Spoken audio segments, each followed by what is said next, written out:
got to understand how hard it is to even date outside your race. When people even do that, they're kind of deactivating something in themselves. Like when it comes to like men leaving out to date primarily the women other than the ones in their ethnic group, there's usually a trauma story there. Men don't talk about it, but it's something that No, men happened. do. I was gonna say something happened there, but I know that's the topic of what we're getting into tonight. Even with this ideal situation, everybody still brought whatever racial or whatever issues that we face today, like excluding that ideal context, we still brought it into how we view the other people, right? Which I thought was interesting. Mhm. So a part of me wants to know like how much of our preferences are based off of maybe some of the racial issues that we know about versus what we actually like to see, like visually. Like, because the reason why I said in an ideal world, I wouldn't be thinking about colonialism or any of those things, because if it's 100 women and they all look good and they all like me, then obviously this world is perfect. So I just thought it was interesting. Everybody kind of, well, not everybody, but it was F. Robinson, Kyle, and I think that was it. Roll didn't really answer. He just said blondies. But what do I expect from a straight white man? It I is what it mean, but is. you just if you think about it, like if every woman had the same body, they were the same height. You know what I mean? Their hair length was the same, and they all were whatever your standard of 1 to 10 is. They all were tens based on your standard. The only difference is their ethnicity and hair Mhm. texture. You know what I mean? What group are you gonna go to? Like, what group do you feel like you would go towards first?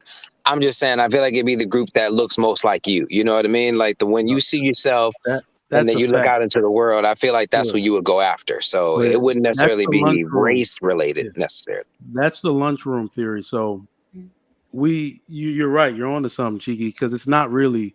You won't be thinking about anything from the outside world or colonialism outside of your deep seated disdain for any other cultural group. It's actually a cultural familiarity you're looking for, right? So Mm. you got to understand how hard it is to even date outside your race. When people even do that, they're kind of deactivating something in themselves. Like when it comes to like men leaving out to date primarily the women other than the ones in their ethnic group, there's usually a trauma story there. Men don't talk about it, but it's something that No, men happened. do. I was gonna say something happened there, but I know that's the topic of what we're getting into tonight. Yeah. So we'll So talk actually, about it more. the first question, you kind of segued perfectly into it, is I just kind of wanted to get everyone's initial thoughts on the term interracial dating. Trigger Mike, you said you were going to throw a curveball? Yeah, so we know what interracial dating means, but the reason I appreciated the topic is that we can make the argument that we're all one human race and we really should be using that word anyway, but I think intercultural dating is the same as interracial dating in the way we understand it. Because people will tell me all the time, like, oh, you're married to a black woman, but it's debatable as to whether I'm black. I'm Nigerian. She's black American. And that's a mix of different cultures. So, it can work several different ways to where you're having to, mix culture, understand someone else's culture, agree to it, all of that, right? Our hair texture is the same. That's really it. But we're just doing what it's black people and then everybody else in the world hair texture is the same. So they go through the same thing, right? So I Well, think Trigger, but society treats you a little differently, though, right? When they see oh, you and of your wife course. together, so just I think the perception of a couple is just as impactful as the details and nuance that you're talking about. Yeah. Naturally, that we have that one part taken care of, right? Mhm. Nobody's gonna come after me and be like, "You hate your own people" or nothing. But there's the aesthetic part, and then there's what actually goes on in the home. That's why I said intercultural dating, on that in that sense, should have its own day in court to be discussed. Well, you try to separate something. I don't really know if you can, right? And you'll find that people can be of the same culture, but due to their differences in melanation, it could cause a divide, right? Like there's issues in Japan where if you're a black or mixed Japanese person who's they won't believe that you're even though you've been born there, even you just don't look like them because they're homogenous in the way that they are viewed anatomically. Like I see this way. So trying to separate intercultural issues and interracial issues is almost impossible because for whatever reason, darker melanated skin has never been appreciated. Same thing with Thailand. Like Thai people or Philippine people are called the black people of Asia because they're dark, and then they get the same rejection. So and the same thing for the Middle East, the same thing for Japan.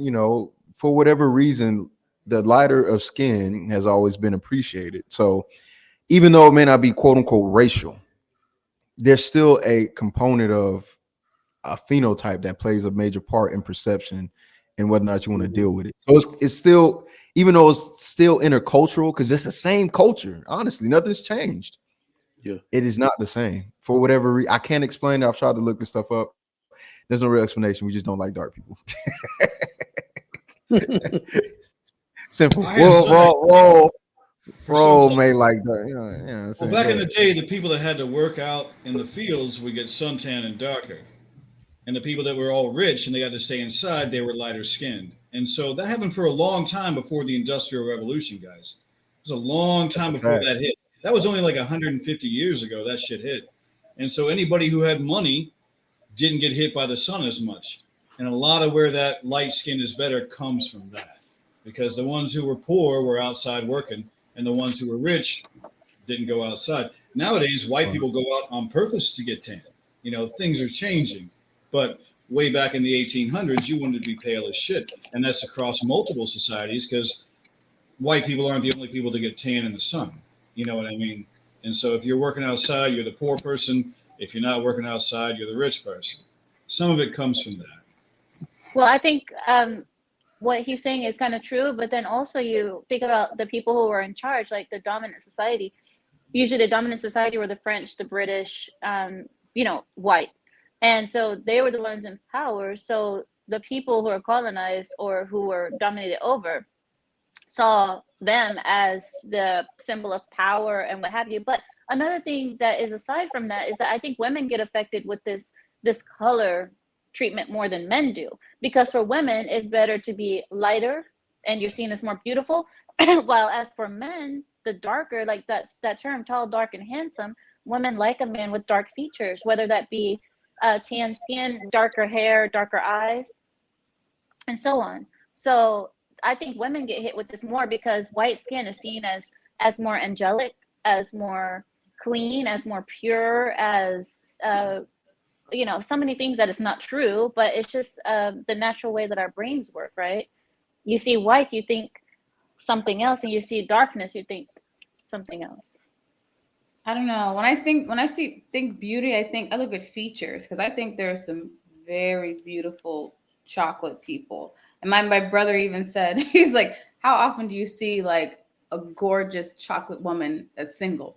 He said they get scooped up really quick. He said if she's got beautiful features and she's chocolate, she's got a boyfriend or a husband. So you see a lot of single light skinned girls. That's weird that you say that. I've tried to tell people that for the longest. I said, man, I don't know. This is so anecdotal, and they don't make stats like this. But just as you said, an elegant, dark-skinned girl, they're always married. And like they're always married. My brother pointed it out to me. He said, I look for that chocolate, beautiful woman. She's always gone. Like I made that point to someone recently. I don't date women, so I don't know, but he pointed it out to me. Mm-hmm. I was like, oh, well, pay attention. Well, I've dated interracially. I've dated white men. I've dated however, I realized that like our cultures will clash. Like I love spicy food. Like I'm brown, like we eat spicy pepper, like all of that. And they want chicken nuggets and turkey sandwiches. Hot everything. And they sitting there turning red, and you sitting like, "What's wrong with you?" a lot of things would clash, and that's why like we didn't really mend well. So yeah, it didn't really work out. So I stuck to what I know.